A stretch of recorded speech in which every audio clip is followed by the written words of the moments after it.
जय प्रभु श्री राम। हम कथा सुनाते राम सकल गुण धाम की। हम कथा सुनाते राम सकल गुण धाम की। ये रामायण है पुण्य कथा श्री राम की। ये रामायण है पुण्य कथा श्री राम की। जय प्रभु श्री राम। जय प्रभु श्री राम। रामायण है प्रभु श्री रामचंद्र की। इसी रामायण कथा में अयोध्या कांड में भरत और शत्रुघ्न की वापसी की कथा मैं सुनाने जा रही हूँ। जय प्रभु श्री राम।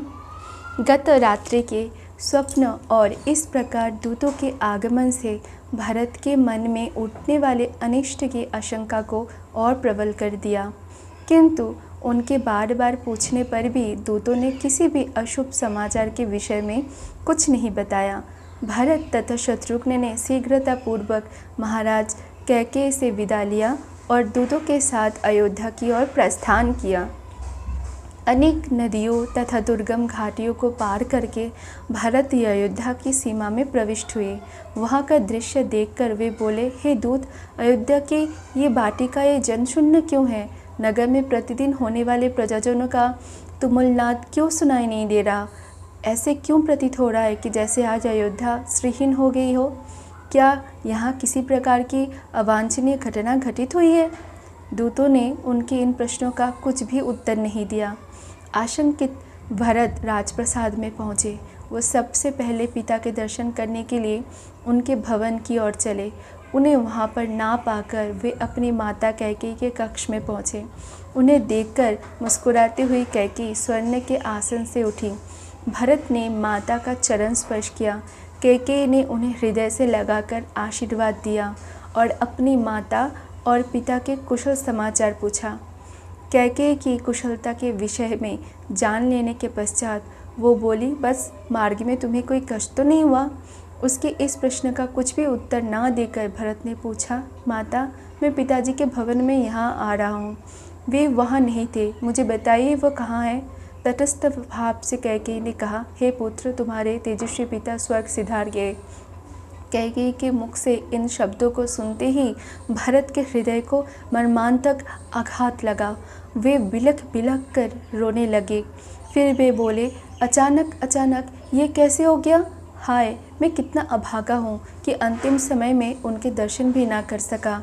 धन्य है राम लक्ष्मण, जिन्होंने अंतिम समय में पिताजी की शुश्रूषा की। पिताजी के बाद अब भैया राम ही मेरे आश्रय एवं पूज्य है। वे कहाँ है माता? क्या अंतिम समय में पिताजी ने मुझे याद किया था? मेरे लिए उन्होंने क्या संदेश दिया है? भरत को सांत्वना देती हुई कैकेयी बोली, बस तुम्हारे पिताजी ने तुम्हारे लिए कुछ भी संदेश नहीं दिया। 5 दिवस और 5 रात्रि तक वे हे राम, हे लक्ष्मण, हे सीता कहकर विलाप करते रहे और विलाप करते करते ये परलोक सिधार गए। ये सुनकर भरत की पीड़ा और बढ़ गई और वे बोले, क्या पिताजी के अंतिम समय में भैया राम भी नहीं थे? क्या पिताजी को उनके वियोग में प्राण त्यागने पड़े? वे कहाँ चले गए थे? कैकेयी ने मुस्कुराते हुए कहा, तुम्हारा बड़ा भाई राम तो लक्ष्मण और सीता के साथ वक्कल पहनकर वन को चला गया। मैं तुम्हें पूरी बात से अवगत कराती हूँ। तुम्हारे पिता ने राम के अभिषेक का निश्चय किया था। राम के अभिषेक की बात सुनकर मैंने महाराज से 2 वर मांग लिए। प्रथम वर से तुम्हारे लिए अयोध्या का राज्य मांगा और द्वितीय वर से राम के लिए 14 वर्ष का वनवास। राम के साथ सीता और लक्ष्मण भी स्वयं अपनी इच्छा से चले गए। उनके चले जाने पर तुम्हारे पिता विलाप करते करते मृत्यु को प्राप्त हो गए। अब ये राज्य अब तुम्हारा है, अतः शोक को त्याग दो और निष्कंटक राज्य करो। तुम्हारे विरुद्ध विद्रोह करने वाला अब इस नगर में कोई भी नहीं रहा। मैंने पूरी व्यवस्था कर रखी है। तुम गुरु वशिष्ठ और मंत्रियों को बुलाओ और अपना राज तिलक करवा लो। राम लक्ष्मण के वनवास के विषय में और पिता के मृत्यु का कारण जानकर भरत का मन व्यथा से भर गया और साथ ही साथ उनका तन क्रोध से जल उठा। वे बोले, हे पापिन माते, तुम रघुकुल का कलंक हो। मेरे भाइयों के वनवास और पिता की मृत्यु का कारण तुम्हारी दुष्टता ही है। तुम रघुकुल का नाश करने वाली नागिन हो। हे जड़ बुद्धि, तुमने राम को वन क्यों भेजा? मुझे तो प्रतीत होता है कि पिताजी की भांति माता कौशल्या और माता सुमित्रा भी पति और पुत्र वियोग में अपने प्राण त्याग देंगी। राम भैया तो तुम्हारा मुझसे भी अधिक सम्मान करते थे। माता कौशल्या तुम्हारे साथ सहोदर भोगिनी जैसा व्यवहार करती थी। फिर तुमने इतना बड़ा अन्याय क्यों किया? हे पाप हृदय माता, जिन भाइयों और भाभी ने कभी दुख नहीं देखा, उन्हें इतना कठोर दंड देकर तुम्हें क्या मिला? भैया राम के वियोग में पल भर भी नहीं रह सकता। क्या तुम इतना भी नहीं जानते कि सद्गुणों में मैं राम के चरणों की धूलि के बराबर भी नहीं हूँ? तुमने मेरे मस्तक पर बहुत बड़ा कलंक लगा दिया। मैं इसी क्षण तुम्हारा परित्याग कर देता, किंतु तुम्हारे उदर से जन्म लेने के कारण ऐसा भी नहीं कर सकता।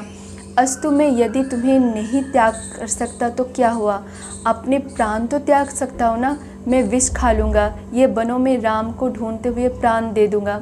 ये तुमने कैसे भुला दिया कि इक्ष्वाकु कुल में सदा से ज्येष्ठ पुत्र ही राज्य करता आया है। मैं अभी वन जाकर राम को वापस बुला लाऊंगा और उनका सिंहासन उन्हें सौंप दूंगा। इतना कहकर वे शत्रुघ्न सहित रोते रोते कौशल्या के भवन की ओर चले दिए। भरत और शत्रुघ्न ने माता कौशल्या का चरण स्पर्श किए। उन्हें आशीर्वाद देकर कौशल्या बोली, वत्स, ये तो अच्छी बात है कि तुम्हें राज्य प्राप्त हो गया, किंतु निर्दोष राम को वनवास देकर तुम्हारी माता को क्या मिला? मैंने निश्चय किया है कि तुम्हारे सिंहासन संभालने के पश्चात मैं भी वन चली जाऊंगी। उनके इन शब्दों को सुनकर भरत ने रोते हुए कहा, हे माता, आप मुझे क्यों दोषी देते हैं? जो कुछ भी हुआ वो मेरे अनुपस्थिति में हुआ है। भैया के वियोग में तो मेरा हृदय फट जा रहा है। उनके बिना अयोध्या का तो क्या, यदि त्रिलोक का राज्य भी कोई मुझे दे दे तो मैं नहीं लूँगा। राम के वनगमन में यदि मेरी लेश मात्र भी सहमति हो तो मुझे रौव नरक मिले। इसी समय भूमि फट जाए और मैं उसमें समा जाऊं। यदि इस दुष्ट कार्य में मेरी सहमति हो तो मुझे वो दंड मिले जो घृणित पाप करने वाले पापी को मिलती है। ये कहकर रोते हुए भरत मूर्छित होकर कौशल्या के चरणों में गिर पड़े। जब वे कुछ चैतन्य हुए तो कौशल्या बोली, बेटा, इस प्रकार की बातें करके तुम मुझे क्यों दुखी करते हो? क्या मैं तुम्हें और तुम्हारे हृदय को नहीं पहचानती? और वे भरत को नाना प्रकार से सांत्वना देने लगी।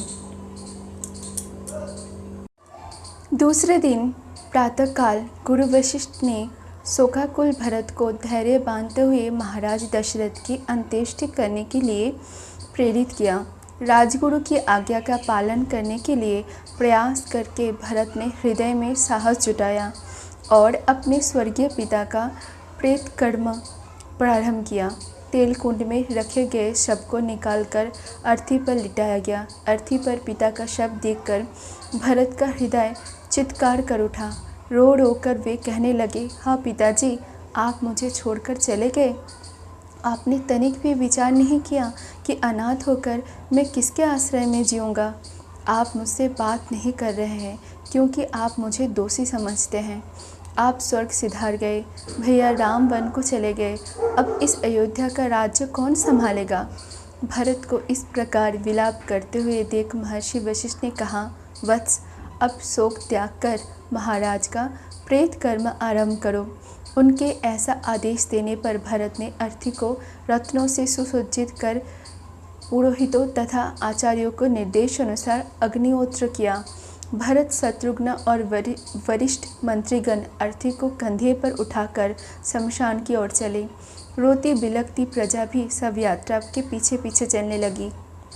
अर्थी के आगे निर्धनों के लिए सोना, चांदी, रत्न आदि लुटाए जा रहे थे। सरयू तट पर चंदन, गूगल आदि से चिता बनाया गया और सबको उस पर लिटाया गया। सभी रानियां विलाप करके रोने लगी। भरत ने चिता में अग्नि प्रज्वलित किया और सत्यपरायण महात्मा दशरथ का नश्वर शरीर को पंचभूत में विलय हो गया। 13वें दिन जब भरत अपने पिता के अंतिम संस्कार से निवृत्त हुए तो मंत्रियों ने उनसे निवेदन करते हुए कहा, हे रघुकुल भूषण, दिवंगत महाराज आपको राजा बना गया है, इसीलिए अब आप न्यायपूर्वक हमारे राजा हैं, अतः आप सिंहासन के विराजने की कृपा करें। इस पर भरत बोले, सदा से रघुकुल की रीति रही है कि पिता के स्थान पर ज्येष्ठ पुत्र ही राजा होता है, इसीलिए इस सिंहासन पर मेरा कोई अधिकार नहीं है। इस पर केवल धर्मात्मा राम का ही अधिकार है। मैंने निश्चय किया है कि मैंने वन से राम को लौटाऊंगा और उनके साथ पर मैं स्वयं 14 वर्ष पर्यंत वन में रहूंगा।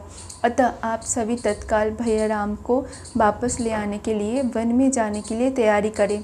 भरत के इस कथन ने सबके मन में नया उत्साह उत्पन्न किया। उनके मन में राम के लौटने की आशा प्रबल होने लगी। समस्त तैयारियां पूर्ण होने पर भरत, शत्रुघ्न, तीनों माताएं, मंत्रीगण, दरबारी आदि चतुरंगिनी सेना के साथ वन की ओर चले। प्रजाजन उत्साह में भरकर राम और भरत की जय जयकार करते जाते थे। राजा गुह के नगर श्रृंगवेरपुर के निकट गंगा तट पर उन्होंने अपना पड़ाव डाला। विशाल सेना के साथ भरत के आने का समाचार निषादराज गुह तक भी पहुंचा। उन्होंने अपने सेनापतियों को बुलाकर कहा, सेनापतियों, आप लोगों को अच्छी प्रकार से विदित है कि रामचंद्र हमारे मित्र हैं। हमें ज्ञात नहीं है कि भरत किस उद्देश्य से सेना लेकर आए हैं, अतः अपनी सेना को तुम लोग सतर्क करके इधर उधर छिपा दो। 500 नावों में 100 अस्त्र शस्त्रधारी सैनिक भी तैयार रहे। यदि भरत राम के पास निष्कपट भाव से जाना चाहते तो जाने दो, अन्यथा उन सबको मार्ग में ही मृत्यु के मुख में पहुंचा दो। इस प्रकार से सेनापतियों को सावधान करने के पश्चात वे स्वागत की सामग्री लिए भरत के पास पहुँचे और बोले, हे राघव, बिना किसी पूर्व सूचना के आपके यहाँ पहुँच जाने के कारण मैं आपको यथोचित सत्कार व्यवस्था नहीं कर पाया। मैं इसके लिए क्षमा प्रार्थी हूँ। आपसे निवेदन है कि रात्रि विश्राम यहीं करें और हमारा सूखा सूखा भोजन स्वीकार करके हमें धन्य करें। गुह के प्रेमयुक्त वचनों को सुनकर भरत ने कहा, हे निषादराज, मैं ऋषि भरद्वाज के आश्रम में जाना चाहता हूँ, क्योंकि भैया राम वही गए हैं। आपकी मुझ पर बड़ी कृपा होगी यदि आप मुझे कुछ पथ प्रदर्शक प्रदान करें।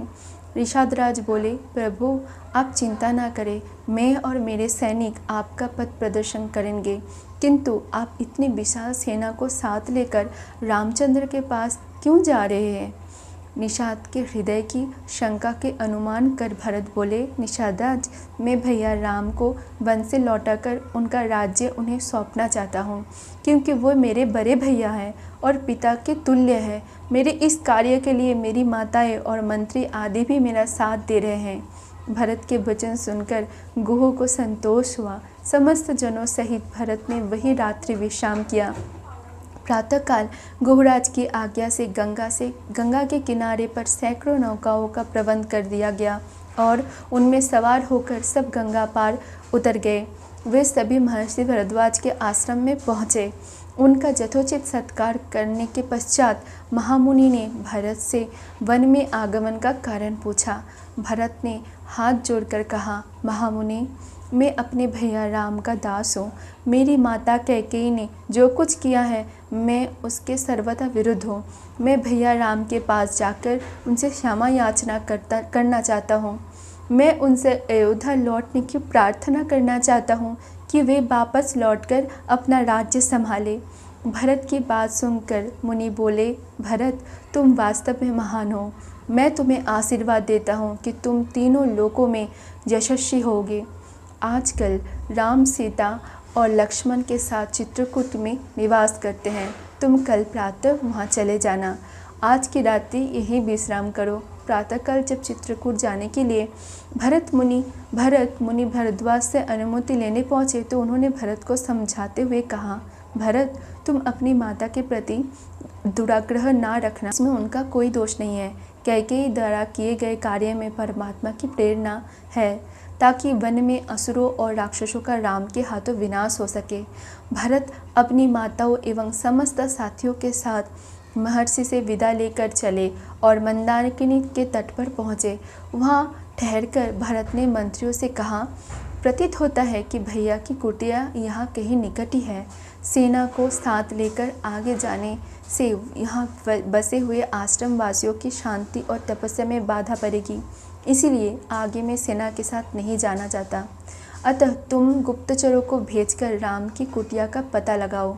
मंत्रियों की आज्ञा पाकर चतुर गुप्तचर इस कार्य के लिए चल पड़े। जय प्रभु श्री राम। राजा दशरथ की अंत्येष्टि की कथा यहीं पे समाप्त हुआ। इससे आगे की कथा मैं आगे पाठ करके सुनाऊंगी। इस पाठ करने में अगर मुझसे कोई भूल होगी है तो मैं क्षमा प्रार्थना करती हूँ। जय प्रभु श्री राम।